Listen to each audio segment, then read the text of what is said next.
Okay, says that we on. All right, Shalom. Shalom. First and foremost, we want to give all praises, honor, and glory to Yahweh, Bahashem, Yahweh Shai, Bahashem Rachakwadash. Double honors to the apostles and elders of Great Millstone, and peace and salutations to the elect. Um, I'm the brother Ainah. I got the elder Yatazak here with me, and we're doing a continuation of the series on Second Samuel. Today we're going into Second Samuel chapter 17. And basically, when you look at the previous chapter, basic overview of it was how David had to flee into uh, he fled out of the city of Jerusalem and was kind of nourished, by a couple people, but it was all very sudden. It was all very quick that he had to actually get up, out of the city because of the son Absalom basically trying to come in and usurp authority over his father's throne. Okay, and there was a couple of council things that he received. Okay, he was taking counsel uh, of this man Ahithophel, which was David's counselor, and ultimately um, Ahithophel told him to go in, unto his father's concubines in front of all Israel, and to basically put his father, to shame and show that, he was against his father. Okay, and the scriptures say that there's no glory in the shame of your father, if we paraphrase it. Okay, but basically in doing this, it showed that you know, Absalom was completely gone off, and that he was not returning back. He wasn't reconcilable, even after all the things that he had done prior to this. So, without further ado, we're gonna go ahead and get to the lesson, and Lord willing, is edifying. Let me see if I can find the scripture real quick. It's in. Let me see here. It's in the Apocrypha. I was saying, then you can also see that the curses are starting to take hold. You know what I'm saying? The dynamic between the father and the son. You know, the Lord told David he was going to punish him. You know what I'm saying? And David knew what it was. So at the end of the day, when you look at how Absalom was acting, when you look at how he was acting, that don't seem like a son of David. But Right. it just goes to show you that all your kids not gonna be in the truth. All your kids not gonna be on point like that. You know what I'm Hmm. saying? This is one of several examples. But the thing is, what you want to keep in mind, you always want to stop and think about, okay, what is the Lord doing? Hmm. And King David always did that. You know what I'm saying? He understood why he was going through what he was going through, even though it was painful. You know what I'm saying? But he never turned against the Heavenly Father. Right. That's right. I got that precept as well.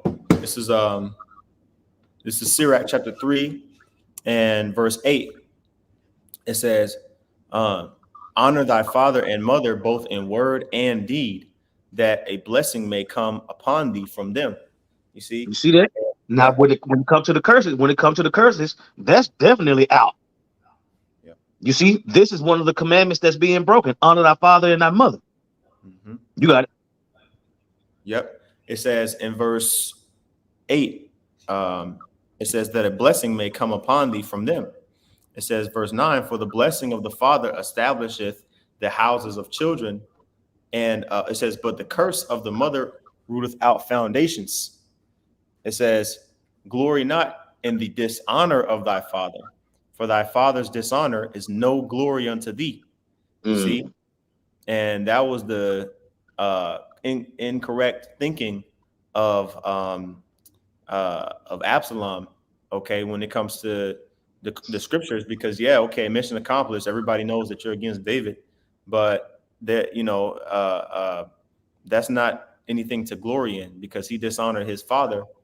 Okay, he everybody knew. Okay, this guy Absalom, he's ruthless.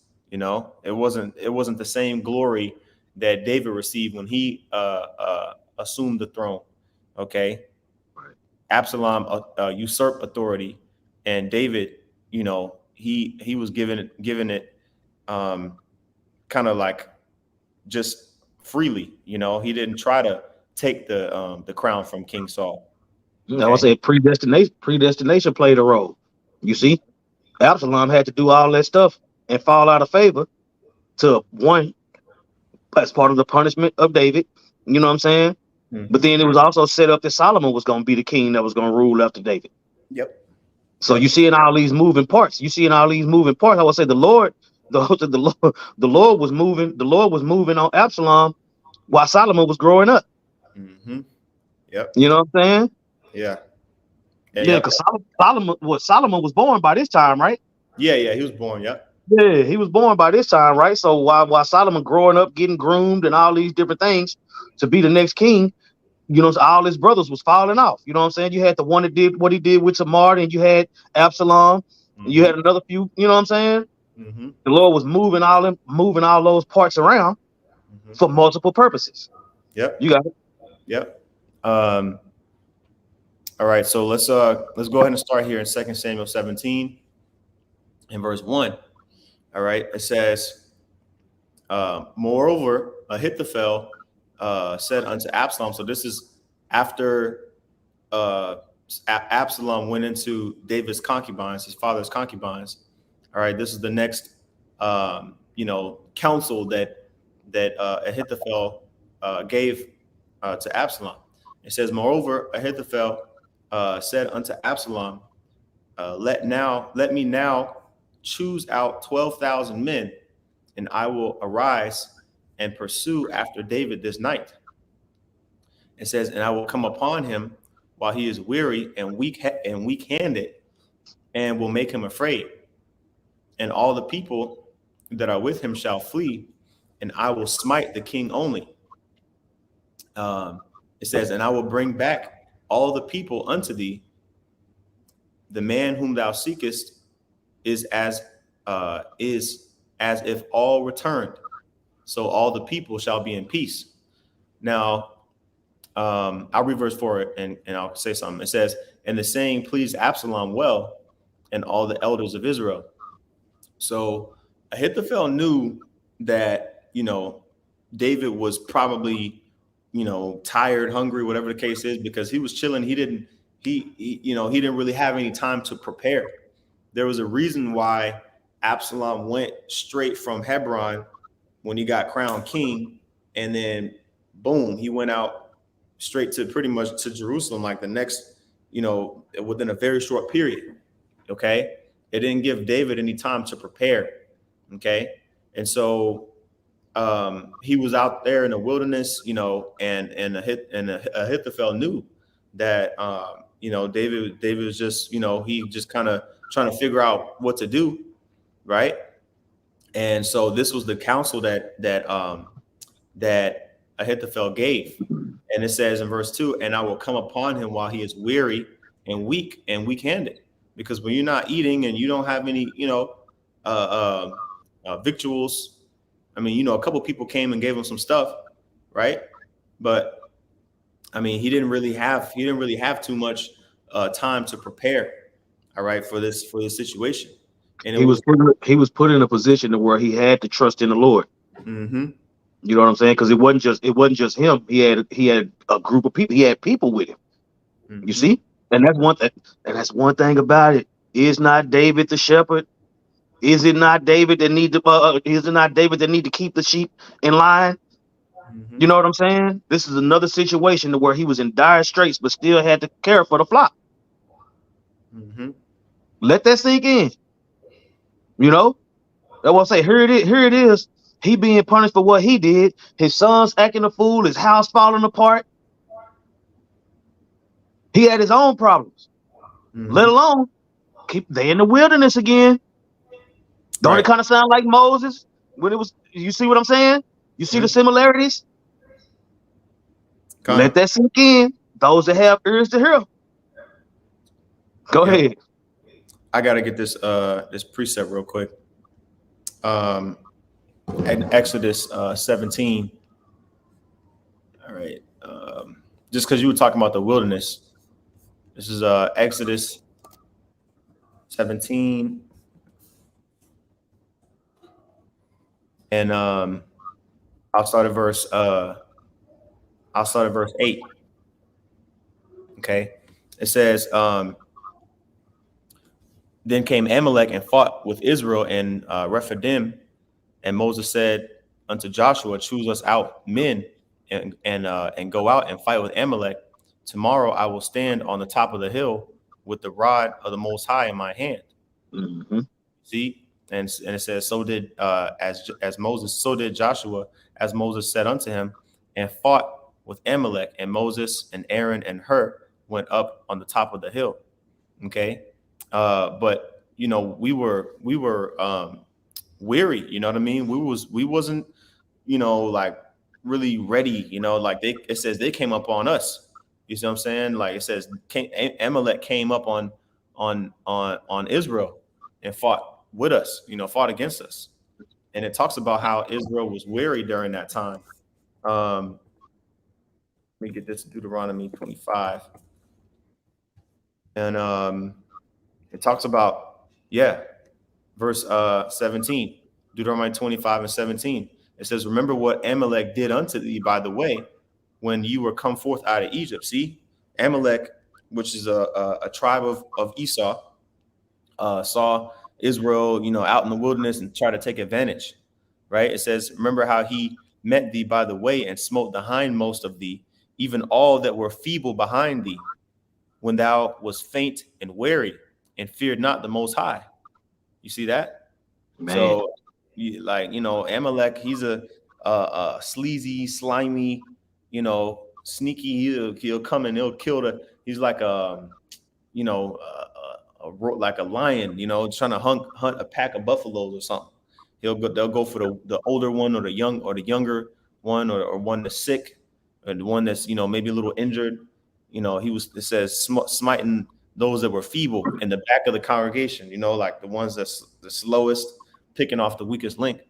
And that's the same you know uh tactic, I'll say, that Ahithophel is giving, essentially because he knew that David, now was the time to strike. Okay, David was in that position of being feeble and weak-handed, like it says right here. Right? It Mm-hmm. says, "I will come upon him while he is weary and weak-handed." It says, "And will make him afraid." You see? And so Ahithophel knew what he was doing, man. Okay, and that's why it says the saying pleased Absalom well, because basically Ahithophel was counseling Absalom to move with swiftness. Okay, before he has time to organize, before David had time to organize himself. So overall, it was good counsel, right? And it says in verse 5, "Then said Absalom, Call now Hushai the Archite also, uh, and let us hear likewise what he said." Now, remember, I believe this was last chapter. It talked about how Hushai became affiliated with let me see here, with Absalom. Yeah, you see, in the previous chapter, it talks about how Hushai came in 2 Samuel 16 and 16, right? He came and said he was flattering Absalom, saying, "Hey, God save the king, God save the king," right? And Hushai was like, "Nah, I'm loyal to you, and I'm loyal to you. You were servant of the Lord, Absalom. I'm loyal to Israel. I'm loyal to you, right? I served your father. I was loyal to your father. I'm gonna be loyal to you." Right? But all the while, that was I'll say, Equalization.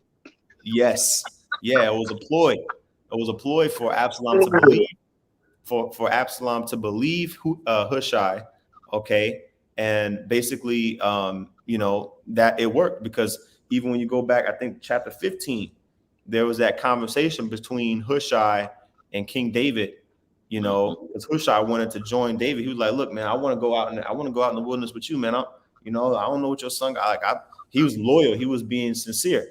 Hushai, talking about Hushai, but David was like, "You know what, Hushai, if you really want to help me, bro, you could go and pretty much tell me what's going on in the city, and Hushai agreed to that. So fast forward into where we at now. Okay, just kind of give a synopsis because it is a continuation of Right. events. Now, right, you got 2 Samuel 17:5. Absalom said to Hushai, um, it says, "Call now Hushai, the Archite, also, and let us hear likewise what he said." Right. So, because again, Absalom is, he pretty much believes that Hushai is on his side. So it says in verse 6, and when Hushai was come to Absalom, Absalom spake unto him, saying, Ahithophel has spoken after this manner. What shall we do after his saying? Or excuse me, shall we do after his saying? If not, speak thou. So basically, uh, Absalom said to Hushai, like, this is what Ahithophel counseled us to do. What you think? What do you think we should do? Do you agree? We think it's a good idea. What do you think we should do? Right? And if you don't think it's a good idea, then tell us what you think that we should do instead. And Mm-hmm. it says, actually, let me see if there's something on this. Okay, I'm gonna read what Hushai says, and then we'll go to the commentary. God. This is 2 Samuel 17 and verse 7. And Hushai said unto Absalom, the counsel that Ahithophel hath given is not good at this time. So Hushai basically disagreed. Okay, but it's going to go into it more. It says, For said Hushai, thou knowest that thy father and his men, that they be mighty men, and they be chafed in their minds, as a bear robbed of her whelps in the field. And thy father is a man of war, and will not lodge with the people. Right. And for edification, we can get that word chafed real quick. Uh, so this is Hushai's counsel. Okay, that word is Strong's H4751, mar. Okay, which means let's see here, bitter, um, of water or food, bitter of pain. Let's see here, figuratively, bitter. Let's see, angry. All right. They was on edge like a motherfucker. Yeah, chafed, And you discontent. like, bro, your pop's a man of war, bro. That's a terrible idea, bro. Your pop's a man of war. Him and his Mm-hmm. men after they pissed off. Mm-hmm. I, Yep. I, I, I don't think that's wise. Mm-hmm. They was chafed. All that's what I'm saying. A bunch of chafed mighty men Yeah. headed by the king. You sure Yeah. about this, bro? Yeah. That's this is what I was looking for here. It says bitter of feeling, temper. Okay. Uh a fierce men of temper, you know, like a bear Mm-hmm. robbed of whelps, like basically like a bear, a mother bear trying to protect her baby bear, what I'm saying, her baby cub. Good. But y'all say, you know how a bird got his prey and it's eating, and Mm-hmm. then you come and just snatch the food away from the bird. Mm-hmm. Oh, he finna be hot. He Mm-hmm. finna be hot, and birds will chase you. Oh You yeah. know what I'm saying? So yeah, you about to run up. You about to run up on a buzzsaw, man. Mm-hmm. Yeah. So they were like, so Hushai, he was painting that picture. He was like, man, look, you think this is gonna be some easy shit if you want to, you know, right? It says, behold, right? Oh, actually, I'll read the middle of verse 8 again. It says, and thy father is a man of war and will not lodge with the people. So he's saying, look, your dad already knows what you're trying to do. Like, he already knows you're coming for him. He ain't even gonna be with the people. You find them, he ain't even gonna be there. He gonna be solo, and then when he hear the commotion, then he gonna go off on his own. He gonna make you work for it. Yeah, that, this is what Hushai is saying, right? So he Yep. paints a picture in their minds, and we're gonna finish the council here. It says, verse 9. It says, Behold, he is hid now in some pit or in some other place. And it will come to pass when some of them be overthrown at the first, that whosoever heareth it will say, there is a slaughter among the people that follow Absalom, right? And basically he's saying, look, if you try to go in and go in amongst the camp, they're gonna fight against you. They're not gonna go down easily. They're gonna start to like a bee trying to protect the queen, a bee, beehive trying to protect, like they're gonna fight. Or ant pile. You step on an ant pile, them niggas ain't gonna just move peaceably. They're gonna attack, right?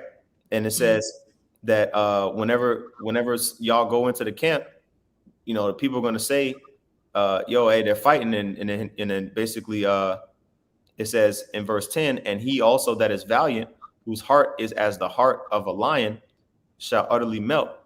Right. So what Hushai was saying. Basically, he was telling them, you gonna have to,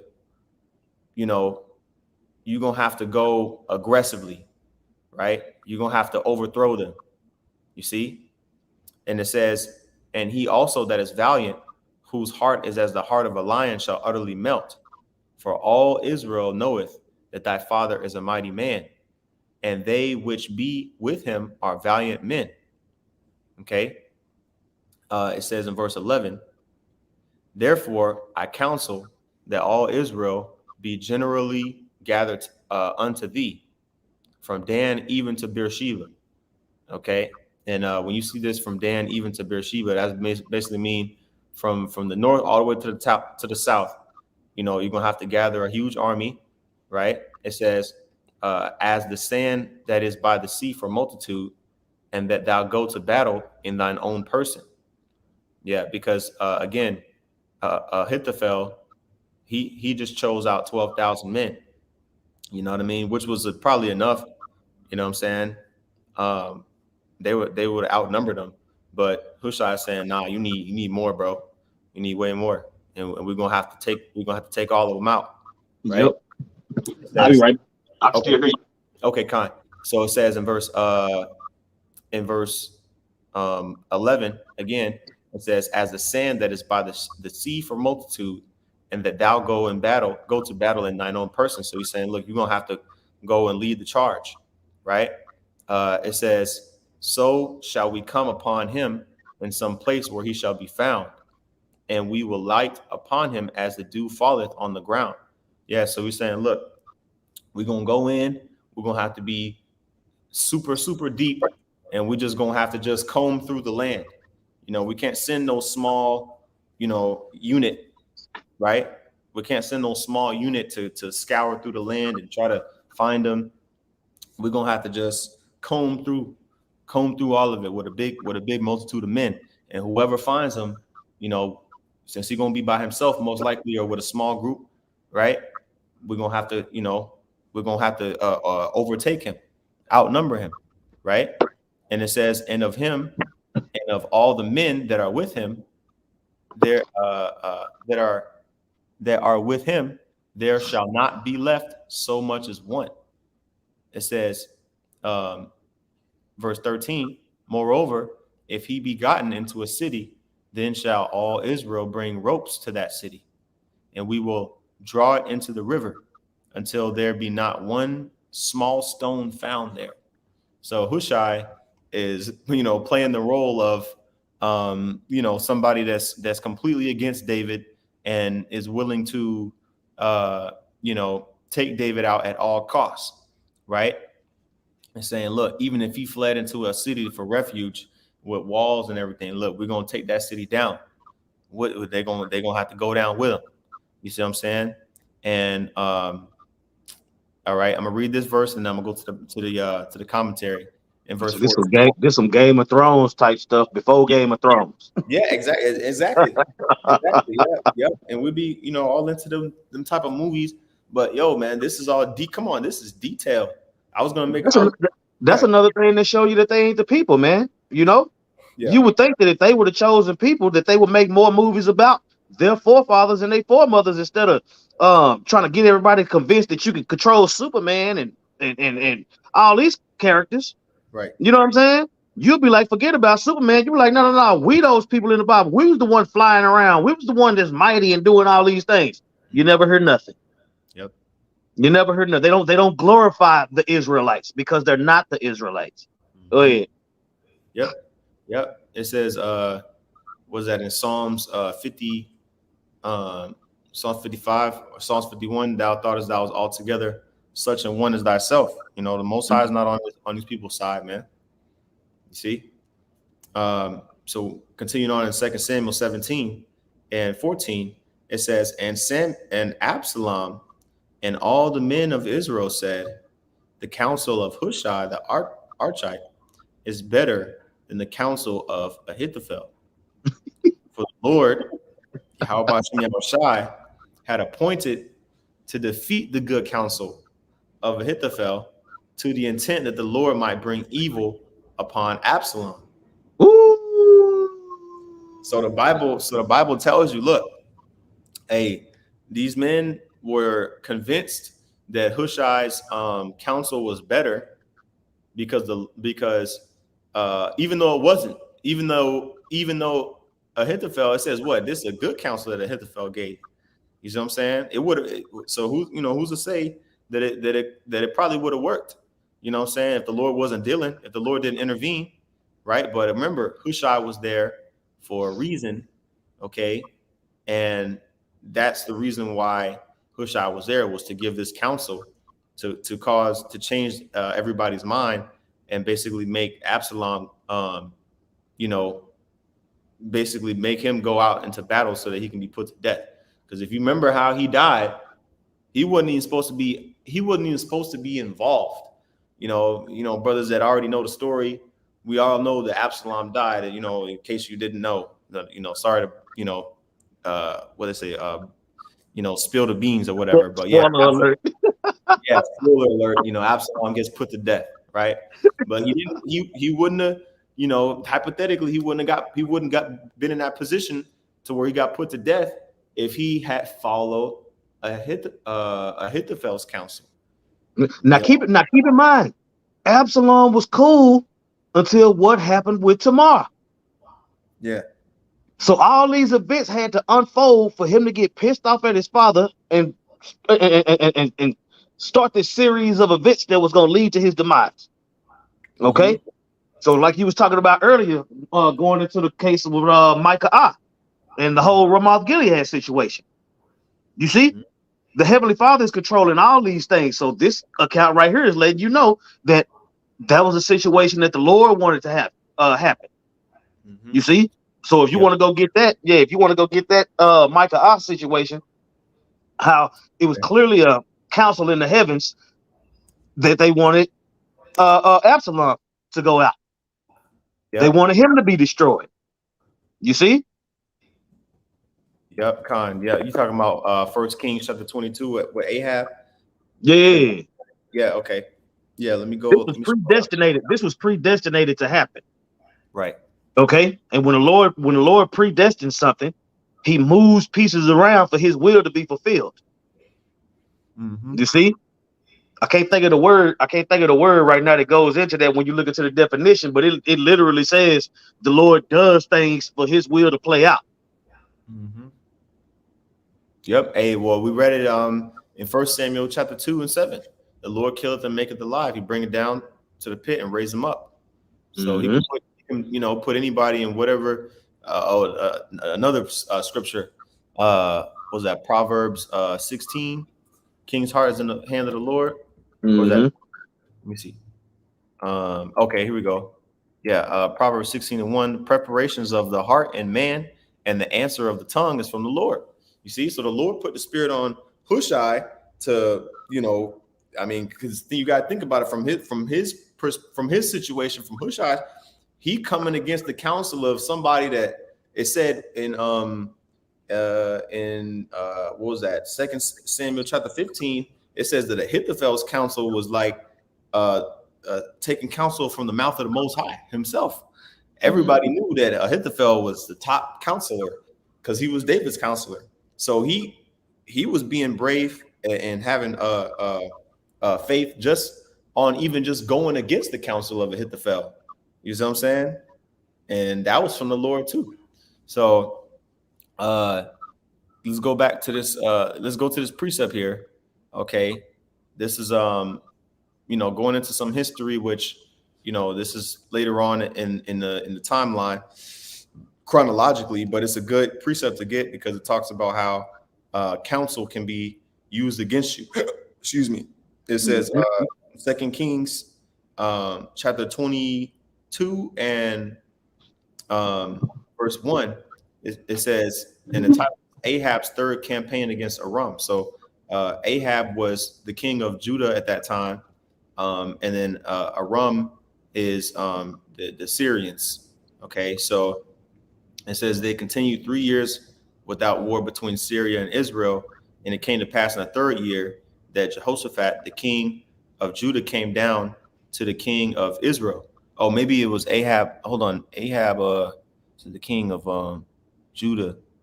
Okay, I know that Ahab was the king too. So let's Okay, you in First Kings yeah. First Kings 22, I think is the point, right? around 28. Yeah, it's in the 20s. Yeah, it's lying spirit. Okay, yeah. Yeah. Yeah, okay. So okay. Okay, so maybe Ahab. Okay, so I wonder was Ahab. I'm gonna have to look and see if maybe he was a Northern Kingdom king. I thought he was Southern Kingdom, but either way, it says Second Kings 22 and 19. Um, it says he said, "Therefore, hear the word of the Lord. I saw the Lord sitting on his throne, and all the hosts of heaven standing by him on his right hand and on his left." That's what I'm saying. You got the righteous angels on the right. You see, you got the evil angels on the left. Yahweh Shai heading up the angels on the right hand. You see, he's heading up. Satan is heading up on the left hand side. You see, because it's order in the heavens. Mm-hmm. You see, and the Lord let the angels know what He wanted done, and then you're gonna continue to read. Mm-hmm. Yep. Okay. It says in verse 20, it says, verse 20, it says, "And the Lord Yahweh, Bashem Yahushua, said, Who shall persuade Ahab that he may go up and fall at Ramoth Gilead? And one said, Persuade. Who shall mm-hmm, persuade Ahab? You mm-hmm, see, he talking to the angels in the heavens, dictating what's going on the earth. mm-hmm. You see, go ahead. Yeah. Okay. And clarification, Ahab was the king of Israel. He was the king of the northern kingdom. All right. So going on, it says in the middle of verse 20, and said on this manner, and one said on this manner, and another said on that manner. Okay, so you got angels answering the Lord, saying, okay, who's gonna go up and persuade Ahab so that he can get put to death, right? And it says in verse 21, and there came forth a spirit and stood before the Lord and said, I will persuade him. And the Look Lord up that Yahweh, word. Look up that word spirit. And okay. there came forth a spirit. Mm-hmm. Yep, that word spirit, Strong's H7307, Racha. It says wind, breath, mind, spirit. Let's see here. Let's see, spirit, um, and animation, vivacity, vigor. Let's Go see down here. some more. Yep, Yeah. prophetic spirit, spirit as of the seed of emotion, spirit, a gift preserved by the Most High. Let me see here. Spirit, a seat of organ or mental acts. Let me see. Spirit of the Most High. Okay. Spirit of prophecy, and as an impelling prophet to utter instruction or warning. It says Mm-hmm. imparting warlike energy and executive and administrative power. Let me see here. It says as endowing men with various gifts. Um, yeah. So, but let me go to the Strong's scripture, to the scripture index, excuse me, and see what that specific instance is talking about. First Kings 22, 21. It says, inciting to deeds of frenzy. Yeah. Okay. So it says a spirit that incites, a spirit of the Most High, inciting to deeds of frenzy in the ecstatic state. It says that's pretty much the one. You know what I'm See, saying? the Lord will put an angel. The Lord will put an angel up to jumping on somebody to make them do certain things. Yeah. You Yeah. know what I'm Yeah. saying? Yep. Says who had resisted his will. The reason why you can't resist the will of the Heavenly Father is because he's totally in control. Mm-hmm. You know, I Mm-hmm. want to say somewhere in the definition it says something about spirits and bodies, or in the spirit of man, or something like that. But we can keep on going. Yeah, yeah, because basically he had prophets. Ahab had prophets of Baal. He had prophet. He had, they weren't prophets of the Lord. They were false prophets. So, you know, these when these false prophets would prophesy, they would, kind of, if you want a reference, you can go watch like a Christian pastor, jumping up and down. You know how they get ecstatic, like it says here, right here, inciting deeds of frenzy in an ecstatic state. Like you get all, excited and all exuberant, and you start proclaiming all these wonderful, quote unquote, wonderful things, not necessarily in a good way. When I say wonderful, you start, hearing things that you want to hear, right, from these prophets. That was the spirit that was hopping on, these prophets that Ahab had, right? It's the same thing. It's the same thing going on with Esau. You know what I'm saying? You got wicked angels telling the man, you got this. That's a great idea. It's an awesome idea to try to chip everybody. Hmm. You got Right. this, man. You know what I'm saying? Yep. Can't nobody come up against your sword, man. You got this, baby. And Right. he like, hell yeah, fuck that shit. Yeah, I do got this. Hmm. Go ahead. Right. Yep. So it says in verse 22, and the Lord said unto him, wherewith? So this is the Most High talking to the spirit that said he's going to go up and persuade Ahab, right? It says, and he said, I will go forth and I will be a lying spirit in the mouth of all his prophets. Okay. It says, and he said, thou shalt persuade him and prevail also. Go forth and do so. You see? Handle So that. yeah. So all right, he was like, all right, you know what? That's a good idea. The Most High already knew what was going to happen anyway, but just the whole depiction of this thing, right? Being told to uh who was this? Uh Jehoshaphat, okay? It says that the Most High said that it was a good idea. You're going to go forth and you're going to do so, okay? And so it says, now therefore, behold, the Lord hath put a lying spirit in the mouth of all these thy prophets, and the Lord hath spoken evil concerning thee. Okay, so yeah, this is Ahab. So actually, yeah, so it was Ahab that was being told exactly what was going to happen. Okay, and ended up happening. Okay, and goes further into it and says that you know one of Ahab's servants went and smote Micah in the cheek, and basically was like, okay, how dare you prophesy evil against against us? And that's the thing. We brought that out. We brought that out to show that the Lord wanted Absalom to get jacked up, so he moved pieces to where he could get jacked up. You Hmm. know, it's even. I was saying, matter of fact, the Lord even did it with King David with the whole number in Israel situation. You see, the Lord was so mad at Israel that he sent Satan on King David to number Israel just so he can kill him. You know what I'm Con. saying? 'Cause when King David numbered Israel and he wasn't supposed to, you know what I'm saying? The number that they brought to him was just enough for the Lord to do what he wanted to do from that point. Because he jacked up a lot of Israelites from that point. You see? So he had Satan jump on David and had David number in Israel. David knew that was out of pocket. It didn't even tell you that soon as David got the number, the Satan left him, and then he was like, "Oh shit," you know what I'm saying? Con. So even King David was subject to those evil angels. You Yep. see, Yep. the Lord wanted to jack up Israel. That's how he did it. Con. Go Con. ahead. Yep. So that was the point on that First Kings. Now let's get a little bit of the commentary real quick. This is Bridgeway Bible commentary on 2 Samuel 17. It says Ahithophel advised Absalom that he needed to do only one thing to make his throne secure, and that was kill David. All right. So he was like, look, all you got to do, Absalom, just kill David, and everything else is going to fall in place. It says, if he did this swiftly, without war or unnecessary bloodshed, the people would soon be fully behind him. Yeah, no. So um, that was the good counsel that Ahithophel gave. Okay, and it says Hushai, wishing to gain time for David to escape and organize his troops, advised against such a risky operation.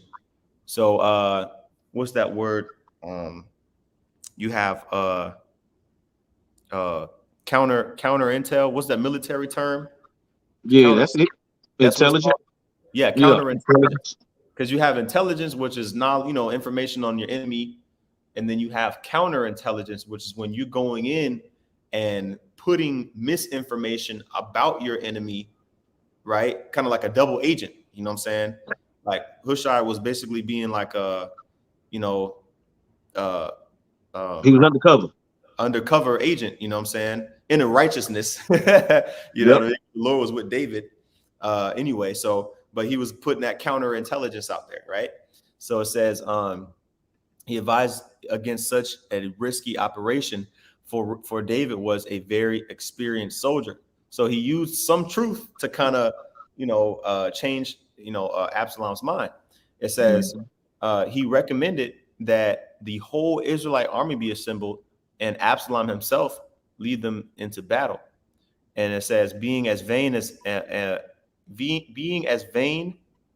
as ambitious as he was, Absalom liked this idea and accepted Hushai's advice. Um, it says, so Absalom was, he had demons on him. He was like, man, Absalom was a vain man. He's like, man, you know what? It's a good idea. I'm going to get, all this glory. Everybody's going to know that I'm Absalom, the king of Israel. Everybody. So he was like, you know what? Damn, that's so the demons kicked in on Absalom's head. It was like, you know what? This is a good idea. Right. And so let's continue on here in 2 Samuel. Okay.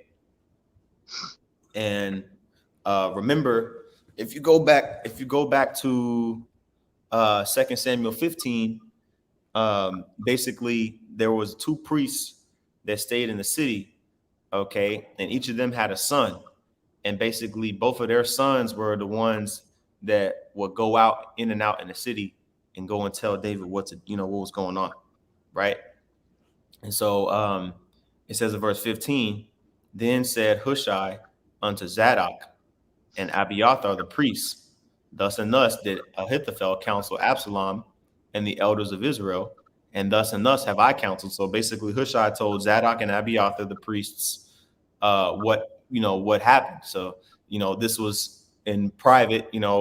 He took them to the side because remember nobody knew that Hushai was um, really trying to help King David. Okay, so he had to do this secretly and counsel, uh, right? And it says, verse 16, now therefore send quickly and tell David, saying, lodge not this night in the plains of the wilderness, but speedily pass over, lest the king be swallowed up and all the people that are with him. So, Hushai was like, look, I can't leave the city, saying they're gonna know that I was, that I'm scheming. So go Right. and send your sons, right? And tell David, go tell David to go out of the plains of the wilderness. Because I don't know if I had that map pulled up, but we were looking at kind of okay. Let's see if I have a better one. Um, Yeah, this one's okay. So I thought I had a better map, but Jerusalem's right here, and then you got the Jordan River here, right? So Jerusalem, is basically, it's travelable. You can travel there. You know what I'm saying? In a few days, you could travel from Jerusalem to the Jordan River. This is another picture here, of how far Jerusalem is from the Jordan River, and it's not like super super far. Maybe let me see, less than, I say maybe like 20 to 25 miles, maybe like 25 miles away. You can travel 25 miles in a few days on foot. You know what I'm saying? If you're actually walking. Um, and so David probably was outside of. He might have been halfway there. He was probably somewhere close to Jericho or something. And basically, what Hushai said was, look, hey, go tell David, cross over the Jordan River, because you're not going to be safe. It's going to be a big army being gathered. You need to get up out of here, right? So just to Yeah. show that depiction. Yeah. So going back, right? It says, and that's what it means when it says pass over the river. Everybody knew that the Jordan River at that time, that the Jordan River was the big, like, that was the main river. You know what I'm saying? In Israel, and so that's what it means when it says pass over. They're saying, like, pass over the river. Okay, and it says in verse 17, now Jonathan and Ahimaaz stayed by En Rogel, for they might not be seen to come into the city. So let's look up En Rogel and see where it is in correlation to Jerusalem and Jericho real quick. And by the way, Jonathan and Ahimaaz, these were the sons of what was it, Zadok and Abiathar, right? Um, so where we at here? En Rogel. All right. That word here is Strong's H5883, Ayan Ragal. Ayan means eye or fountain, and then Ragal, I think, is foot. But If I'm not mistaken, yeah. So you could put two and two together. It says fountain of the fuller, place near Jerusalem, on the border between Judah and Benjamin, and from the which the permanent source of the pool of Siloam comes. Okay, it says also here down at the bottom, fountain of a traveler. Okay, it says a place near Jerusalem. So it was not in Jerusalem, but it was close enough to Jerusalem, right? This map doesn't show exactly where it was at, but it was close enough to Jerusalem to where somebody could go out from Jerusalem and get to En Rogel in a relatively short period of time. All right, so going back here, all right, where it says they were not seen. It says they might not be seen to come into the city. Basically means that if they were seen going in and out of the city, saying, they would have kind of been questioned, like, yo, what are y'all doing, right? So it says, now Jonathan and Ahimaaz stayed by En Rogel, for they might not be seen to come into the city. And a wench went and told them, and they went and told King David. So they sent a woman, you know what I mean, to go from Jerusalem to En Rogel, which was, again, a close nearby settlement near Jerusalem. Okay, and then from there, Jonathan and Ahimaaz went from En Rogel, and they went and told King David. So it's kind of like playing telephone. And just wanted to get this word, wench. I believe it's just like a young woman. It's not always talking about, like, a prostitute or something. right. Strong's H8198, Shapacha. It says, it's Mashapacha is family, kindred. Okay, so it's kind of like a shortened version of this. It says a handmaid, a maidservant, a bondmaid, right? A slave girl, right? So that's all it really was, a bond woman. Okay. I would say you got a winch, which is what you just, and then you got a bed winch, which is Right. going into the harlots. Yeah. You know what I'm saying? It's more than one. Yeah, just depending on the context. Yep. You hear bed once you think prostitute. When you hear wench, you think young damsel or slave girl. Yep.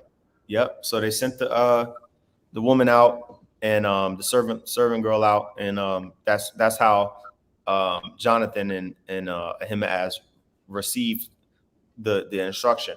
So when you go to verse 18, it says, "Nevertheless, a lad saw them." So as basically as Ahimaaz and Jonathan was going out, you know what I'm saying, of the city to go, towards where they knew where David was. It says, nevertheless, a lad saw them and told Absalom, I'll but be right back. okay, Khan, but they went both of them away quickly and came to a man's house in Bahurim, which had a well in his court, whither they went down. So think about, um, these settlements, and like I said, these couple, cities that are listed here on this map. There's other maps, of course, but I mean, there were way more. There were way more smaller settlements. These are just the larger ones. The ones that we hear about a lot. Beersheba, right? Hebron, Jerusalem, Jericho. Shiloh, Jezreel. These are the bigger ones. There was plenty. There was way more cities and settlements in this. But uh, on the way from what's the name of that city again? Hold on, let me go back here. On the way from um, En Rogel to Bahurim, or on the way from En Rogel out to David, there was a man that saw them, and he was loyal to Absalom, so he went and and and basically snitched on them, right? And they got away. Jonathan and Ahimaaz, they knew that they was going to have troops, go out and look for them. So what they did was they went, and it says they came to a man's house in Bahurim. Now let's look and see where Bahurim is and get what it means. Okay. All right. This is Strong's H 980 Bacharium as a spirit. All right, Bacharium, um, which that's the word that we say for the elect, but the root word here is Bachawar, um, which means chosen. Okay, you could say the chosen, but it also means youth or young man. Bachar is really the word for chosen.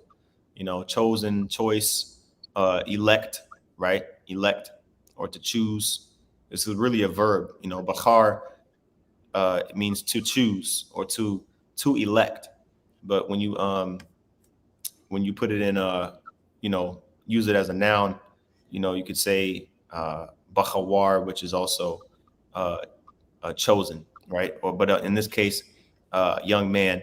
Now again, bahurim or bachar yum is, or you could say bachar wayum. You could also say it like this too. Variant spellings of this word here. Bachar wayum. Uh, excuse me, Bachawarium. It would be young men's village, or you could also say chosen, chosen village, but the young man's village, right?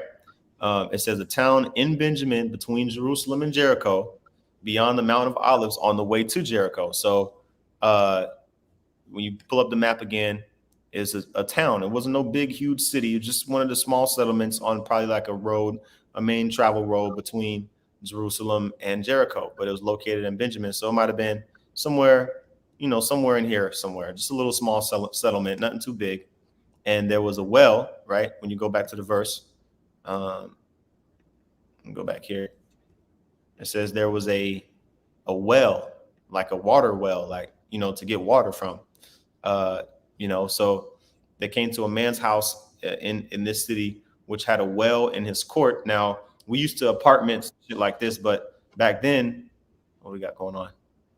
Okay, okay, yeah, we used to apartments and stuff like this, but stuff like that. But back in the day, we actually had land, so people had courtyards. The entrance to a house or whatever, and this man had a well in this courtyard, and they went down. They fled for their life. Talking about Jonathan and Ahimaaz. They both went down into this well, and basically some random woman came and it says spread a covering over the well's mouth, and it says and so in that way she helped them out, right? It says a woman came and spread a covering over the well's mouth and spread ground corn thereon, and the thing was not known. So nobody knew, what she did. She came and she was like, "Oh, damn, these guys running." The Lord put the spirit on her to go, and lay out a mat and put some corn over it, so that nobody would know or to look underneath there, right? And so it says in verse 20, when Absalom's servants came to the woman to the house, they said, "Where is Ahimaaz and Jonathan?" And the woman said unto them, They be gone over the brook of water. So she was like, "Look, they fled all the way. They went to over across the Jordan River." Okay, so she sent them in the wrong direction. They went all the way. The servants went all the way past, Jericho, okay, to look for them, or whatever brook was in the area, whatever water brook she was talking about. It may not have been the actual river itself, but she sent them in the wrong direction. And it says, and when they had sought and could not find them, they returned to Jerusalem. All right, so she basically kind of helped them out, just like was the uh back in, what was that, Deuteronomy, Rahab the harlot. Yeah, That that's situation, what I was thinking. you know. I guess we don't really have to get it, but the story of Rahab. You know what I'm saying? Rahab was like, "Look, just spare me. I'm gonna lodge you. I'm gonna lodge you guys. Just spare me and my family, and y'all can take the rest. Y'all can take the rest of the city." You know. Hmm. And so let's get a little bit more of the commentary real quick. We can go back. All right. So this is a second paragraph here. Um, of this portion, it says, "At the risk of their lives, David's spies took him the news of Absalom's plan." Yeah, because guess what? If Ahimaaz and Jonathan got caught, they would have got put to death for sure. You see, Yep. and so they was risking their lives for this information to get to David. Two, Uh, two spies. Yep, yep. It says, with the result that David and his men quickly escaped across Jordan. Okay, so it didn't really go into it too much, but let's get some more of this detail here. All right. This is continuing on 2 Samuel 17 and 21.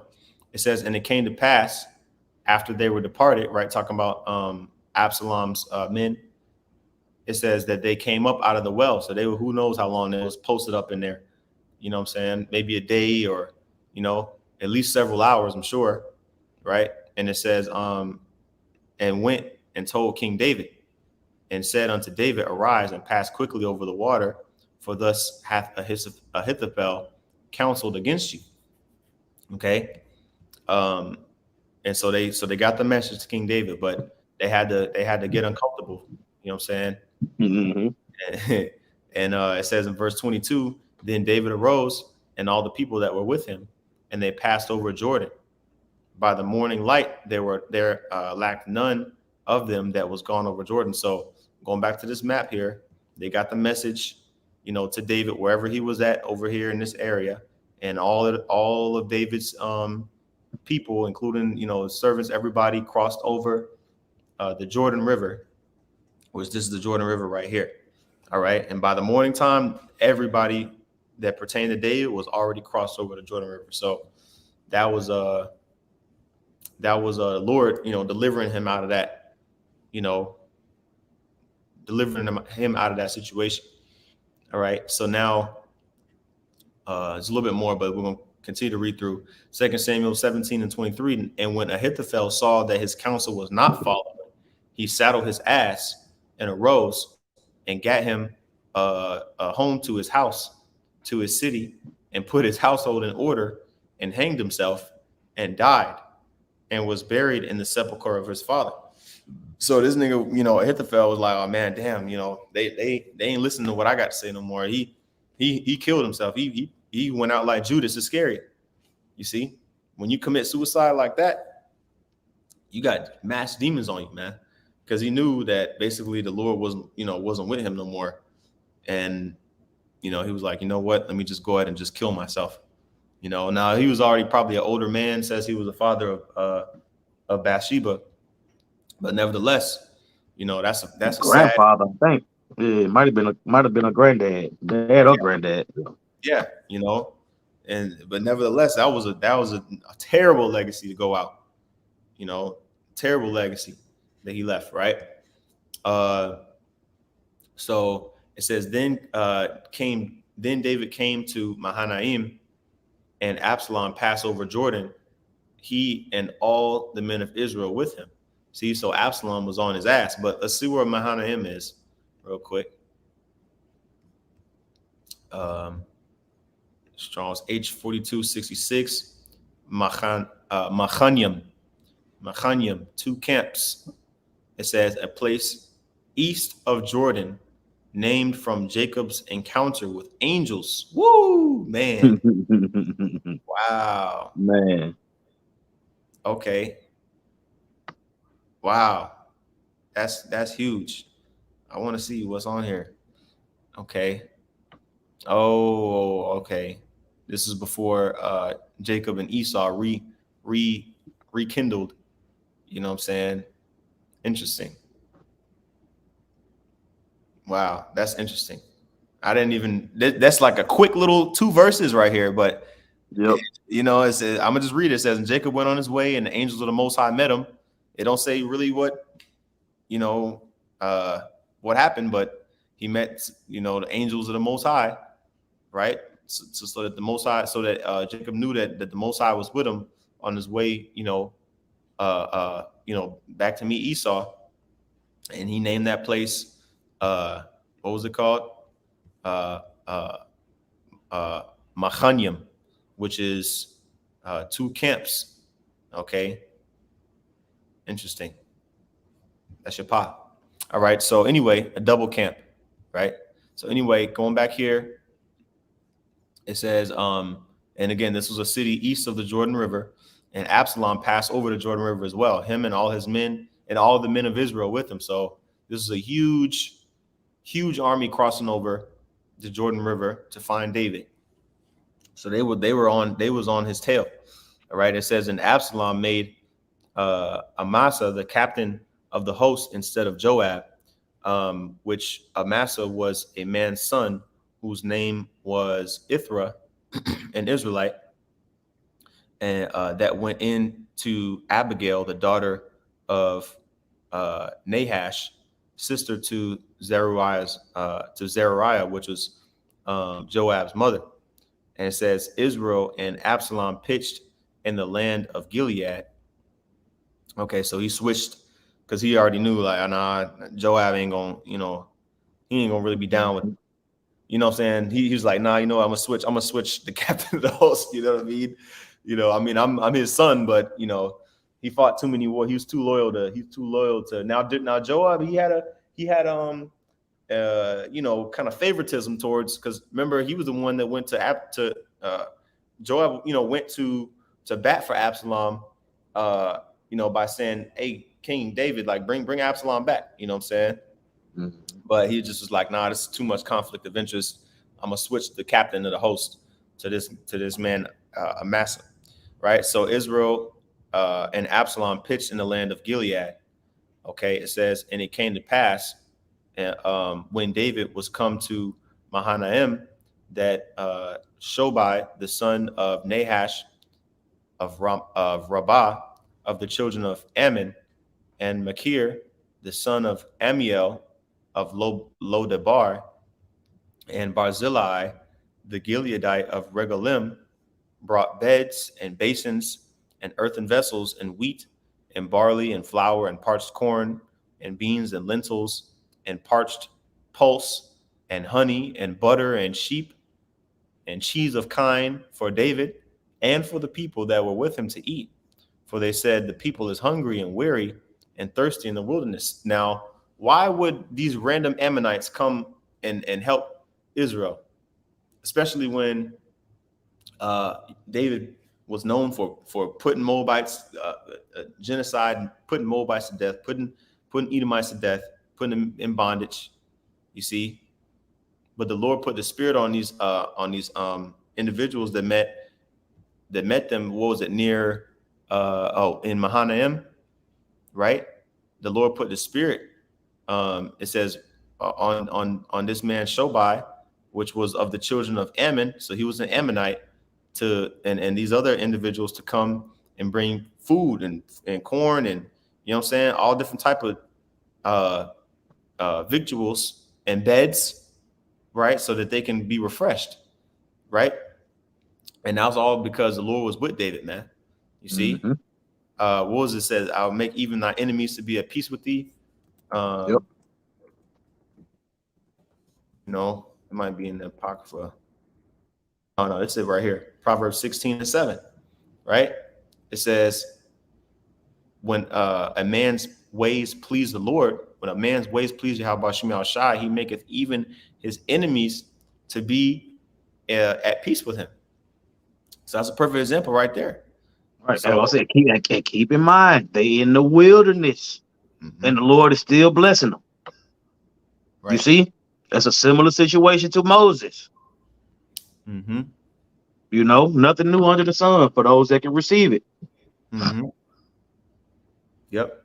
So let me get this rest of this, and then I mean that was already the end of the chapter. So this is finishing off the commentary here. It says Ahithophel committed suicide. His plotting had brought Absalom to the throne, and he knew that all would be lost if Absalom followed Hushai's advice. So that's why he, you know, jumped off the bridge, so to speak. And good. That's what he deserved, man, because he counseled for first of all, he counseled against the Lord's anointed, but also he counseled for his own son to go into his father's concubines, man. That's wicked. Yeah. And then told him to kill him after that. Yeah. You know, so Ahithophel, he turned out to be a demon, man.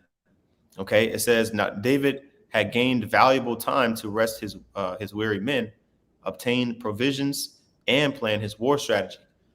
So now he was able to bounce back, you see, because if Absalom had taken Ahithophel's counsel, he wouldn't have had time. He was still on the, he wouldn't have really been able to do nothing. You know what I'm saying? He was still on the west side of the Jordan River. You know what I mean? Couldn't run forever. So, you know, he put that distance between them. And that was, you know, it allowed time when we continue on in chapter 18, Lord willing, you know, it'll go into it, but he had time to put that strategy together, you know. Let me see. We've been going for over an hour already. So let me see what we got here. Okay, I'm gonna pull up this precept, GMS Virgin's Island Straight Gate. Shalom. Shalom, Yabashim Shabakatah. It says, Jeremiah 15:11, the Lord Yahweh Shemi Shai said, verily it shall be well with thy remnant, the elect, right? Verily, I will cause the enemy to entreat thee well in the time of evil and in the time of affliction. You see? So that's another comforting scripture to let us know, hey, this is according to our history. There have been times where, hey, the Lord may put a spirit on, you know, somebody, even not even of the nation of Israel, to help you out. You see, even against. Hey, you remember when the apostles was telling us about the whole 9/11 situation? You know what I'm saying? The Lord put the spirit on a lady Amalekite to go to bat for him. You know what I'm saying? And it was because they works was pleasing to the Lord that they made even the enemies, you know what I'm saying, look out for them. The bomb was dropped, you know what I'm saying? All kind of, the Lord was moving all kind of parts, you know, when that situation happens. Go ahead. Yeah, no, that was it on that precept. And that was pretty much, I mean, that scripture that we brought out in Proverbs, you know, that's the main, you know, precept of this chapter, man, because I mean, David could have easily, been met with, individuals that was, using the opportunity to take advantage, you know what I mean, of the fact that David was weak, but the Lord put the Spirit on them to refresh them. You know what I mean? Because this whole time they sleeping outside. They not chilling in the house. You know Right. what I mean? And they're on the move with barely no food. So Yep. yeah, it was definitely a test of faith. You know. Yep. When Moses was in the wilderness Mm-hmm. with Israel, it was not easy. Mm-hmm. When David was in the wilderness during this time with Israel, it was not easy. Con. But you notice David and Moses continued to call upon the Lord Yep. above anything else, you Con. know? And Con. that's the same mindset we gotta have. No matter what's going on, we gonna call on the Lord, you know. Mm-hmm. Lord willing, we endure to the end. But that's what I'm saying. We got the blueprint for sure. Right. That's right. So, that's really all I have. Zaquan, did you have any other precepts you wanted? Nah, I'm good to go. I'm good to go. Yeah, I say I didn't expect it to be that long, but a whole Yeah. lot came out. So call halal Yahweh Shem Yahweh Shai for that. Call out Yahbashim Yahshai. Hey, Lord willing, this is edifying. With that, we want to give all praises, honor, and glory to Yahweh, Bahashem, Yahweh Shai, Bahashem Rachak double honor to the apostles and elders, a great millstone. Peace and salutations to the elect. Till next time, Shalom. Shalom.